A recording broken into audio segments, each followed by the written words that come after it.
মরিচ যেটা মনে চায় মোটামুটি একটা দিয়ে খেয়ে ফেলে।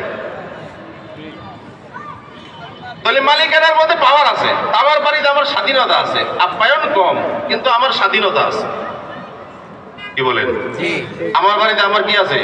স্বাধীনতা আছে। যেই রুমে মনে চাই সেই রুমে যেতে পারি, যেভাবে মন চাই সেভাবে আমি ব্যবহার করতে পারি।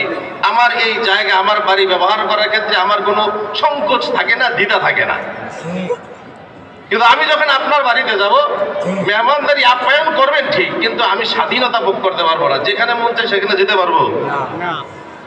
যে রুমের টয়লেট মন চাই ওই রুমের টয়লেট ব্যবহারও করা যাবে না। কমন টয়লেট আপনি পাঠাবেন, আপনার অ্যাটাচ টয়লেট বাথরুম যেটা আছে সেখানে আপনি পাঠাবেন না, ওটা আপনার প্রাইভেসি, ওখানে আমার পারমিশন নাই, ওখানে আমার স্বাধীনতা চলবে না। ঠিক না বেটি?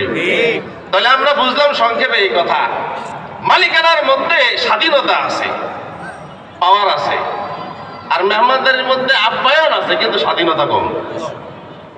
আচ্ছা, এখন আপনি দুইটাকে একত্রিত করেন তো, একই মানুষ স্বাধীনতাও ভোগ করবে এবং সে ক্ষমতাও পাওয়ারও ভোগ করবে, প্লাস মেহমানের মতো আপ্যায়নে সে ভোগ করবে। দুইটা যদি সমন্বয় হয়, একসাথে হয়, বিষয়টা কেমন হবে? বড় চমৎকার হবে না? আপ্যায়নের ব্যবস্থা মেহমানের মতো, অধিকার মালিকের মতো, দুইটা যদি একসাথে হয়, এটা খাপার খাপ মন্তাজ জনাব, অথবা সোনায় সোহাগা যেভাবেই বলেন, সোনায় সোহাগা, এটা পরিপূর্ণ 100% হয়ে গেল। মালিকানার খর্ব নাই, মালিকানারও সমস্যা নাই, স্বাধীনতার সমস্যা নাই, আপ্যায়নের কোনো ত্রুটি নাই। আল্লাহ রাব্বুল আলামিন দুই জায়গায় এই জন্য দুইভাবে বলছেন।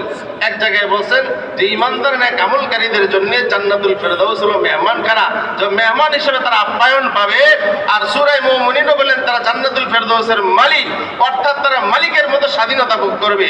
রব্বুল আলামিন বুঝাইতে চাইলেন দুই পুঁজিওয়ালা ইমানদার এবং নেক আমলকারীরা যে জান্নাতুল ফেরদাউস তাদেরকে দেওয়া হবে, তারা মেহমানের মতো আপ্যায়নের ব্যবস্থাও করা হবে, মালিক হিসেবে স্বাধীনতার ক্ষমতা তারা ভোগ করবে। সুবহানাল্লাহ। তাহলে রব্বুল আলামিনের তৈরি করা সেই জান্নাতুল ফেরদাউসের যাইতে মন চায় কিনা? আরে যাওয়ার ইচ্ছা আছে না নাই? কে কে যাইতে চায়? হাত তুলে দেখাই মেহরবানি। আল্লাহ মেহরবানি করে আমাদের সবাইকে একসাথে জান্নাতুল ফেরদাউসে যাওয়ার তৌফিক দান করে। দোয়া তো করলাম, শুধু দোয়াই যথেষ্ট না, কাজও করা লাগবে। ওই যে বললাম দুই পুঁজি, প্রথম পুঁজি কষ্ট না হইলে বলবেন কথা, প্রথম পুঁজি, দ্বিতীয় পুঁজি নেক আমল। এই দুই পুঁজি লাগবে একসাথে। এবং এই দুই পুঁজি কেমন হবে, কেমন হওয়া চাই? যে ইমানের বদৌলতে আপনি জান্নাতুল ফেরদাউস পাবেন, এই ইমানটা কেমন ইমান হওয়া চাই? এই যে নেক আমলের বদৌলতে আপনি জান্নাতুল ফেরদাউস পাবেন, এই আমলটা কেমন হওয়া চাই? এটা বোঝা দরকার আছে না? এই বিষয়ে আমি কথা বলার চেষ্টা করব অল্প সময়, আল্লাহ যতটুকু বলার তৌফিক দান করে। মুহতারাম হাজিরিন, মনে রাখতে হবে যেই নেক আমল আর ইমানের বদৌলতে আমরা জান্নাতুল ফেরদাউস পাবো, এই ইমান আর নেক আমল যেন ভেজাল মুক্ত থাকে। কি মুক্ত? বলেন সবাই, কি মুক্ত? এখন কইতে পারেন হুজুর ইমানের আবার ভেজাল কি? আরে সব জিনিসের ভেজাল আছে না নাই? 1 নম্বর 2 নম্বর আছে না নাই? ইমানের লাইনও 1 নম্বর 2 নম্বর আছে, ভেজাল আছে। ইমানের 4টা ভেজালের কথা বলবো, ইমান এবং নেক আমল উভয়টার ক্ষেত্রে 4টা ভেজালের কথা বলবো। কয়টা? 4টা। এটা মনে রাখবেন, আপনারা জানেন, এটা বললে আপনারা বুঝবেন। প্রথম ভেজাল, ইমান এবং নেক আমলের প্রথম ভেজালের নাম হলো শিরক। প্রথম ভেজালের নাম কি? শিরক। দ্বিতীয় ভেজালের নাম হলো কুফর। দ্বিতীয় ভেজালের নাম কুফর। তৃতীয় ভেজালের নাম হলো নিফাক, নিফাক মুনাফিকি। তৃতীয় ভেজালের নাম নিফাক অথবা মুনাফিকি, যেভাবে সহজ হয় বলতে। চতুর্থ ভেজালের নাম হলো বিদআত। চতুর্থ ভেজালের নাম কি? বিদআত। মোটামুটি ভাবে এই 4টা কমন ভেজাল, বড় বড় ভেজাল। যে ভেজালগুলো থাকলে পরে ইমান আর ইমান থাকে না, নেক আমল আর নেক আমল থাকে না। আপনি ইমানদার দাবি করবেন, কিন্তু আপনার ইমানের মধ্যে শিরকি কোনো কাজ এবং কথা যদি থাকে, বিষয় থাকে, বিশ্বাস থাকে, আল্লাহ তাআলার কাছে ইমান অ্যাকসেপ্টেবল হবে না, গ্রহণযোগ্য হবে না। আপনার ইমানের দাবি করবেন, এই ইমানের মধ্যে যদি কুফর নামক বেজাল থাকে, এটা আর ইমান থাকে না, আল্লাহর কাছে সেটা গ্রহণযোগ্য হয় না। আপনি ইমানদার দাবি করবেন, আপনার এই ইমানের মধ্যে যদি নিফাকি থাকে, মুনাফিকি, এই মুনাফিক নামক বেজাল থাকার কারণে এটা পিওর থাকে না, আল্লাহর কাছে গ্রহণযোগ্য হয় না। ইমানদার দাবি করবেন, কিন্তু ইমানের মধ্যে যদি বেদাত নামক বেজাল থাকে, এই বেজালযুক্ত বেদাত বেজালযুক্ত ইমান আল্লাহ তাআলার কাছে গ্রহণযোগ্য হয় না। ইমান লাগবে, নেক আমল লাগবে, কিন্তু কি মুক্ত? বলেন কি মুক্ত? বেজাল মুক্ত। বেজাল কয়টা? চারটা। এখন বলতে পারেন হুজুর বেজাল বুঝলাম, ইমান নেক আমল খাঁটি লাগবে, বেজাল লাগবে, বেজাল মুক্ত লাগবে, বেজাল কি এটাও বুঝলাম।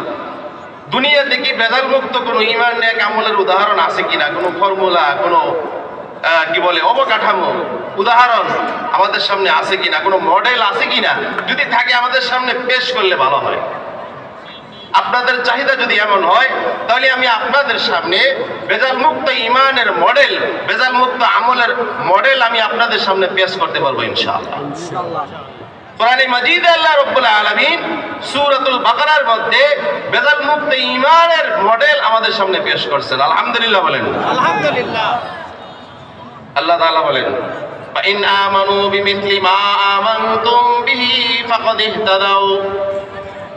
আল্লাহ রাব্বুল আলামিন হযরত সাহাবায়ে কেরামকে লক্ষ্য করে বলেন, ও আমার রাসূলের সাহাবীরা, দুনিয়ার মানুষগুলো যদি তোমরা সাহাবীরা আমার উপর যেভাবে ঈমান আনছো, তোমরা সাহাবীদের ঈমানের যে কোয়ালিটি, এই কোয়ালিটিওয়ালা ঈমান যদি দুনিয়ার যে কোনো মানুষ আনে, ও আমার সাহাবীরা শোনো, ওই মানুষটাই আমার কাছে হেদায়েত প্রাপ্ত হয়ে যাবে। ফাইন আমানু বিমিথলি মা আমানতুম বিহি ফাকাদ ইহতাদাও।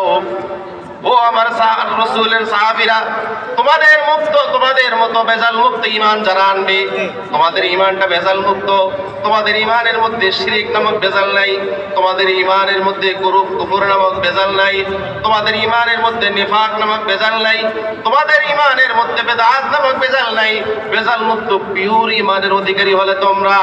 অতএব তোমাদের মতো যেই মানুষরা ঈমান আনবে, আমি আল্লাহর কাছে তারাই হেদায়েত প্রাপ্ত হিসাবে, ঈমানদার হিসাবে গণ্য হবে। সুবহানাল্লাহ। তাহলে বেজাল মুক্ত ঈমানের মডেল আছে না নাই? আছে। তারা কারা? সাহাবায়ে কেরাম। তারা কারা? সাহাবায়ে কেরামের ঈমান হলো বেজাল মুক্ত ঈমানের মডেল। তাদের ঈমানের মধ্যে কোনো শিরকের সংমিশ্রণ ছিল না, তাদের ঈমানের মধ্যে কুফরের কোনো সংমিশ্রণ ছিল না, তাদের ঈমানের মধ্যে নিফাক আর মুনাফিকের কোনো সংমিশ্রণ ছিল না, তাদের ঈমানের মধ্যে বেদাতের কোনো সংমিশ্রণ ছিল না। একদম পিওর, খাঁটি, অথেন্টিক, অর্গানিক, পিওর ঈমান। সুবহানাল্লাহ। সুবহানাল্লাহ। সাহাবায়ে কেরামের ঈমান এত খাঁটি হলো কেন? কারণ কি? কিভাবে হলো? এই বিষয়টা যদি আমি সংক্ষেপে বলি, যে ভাইয়েরা আমার, সাহাবায়ে কেরামের ঈমান এই বেজাল মুক্ত খাঁটি হওয়ার কারণ হলো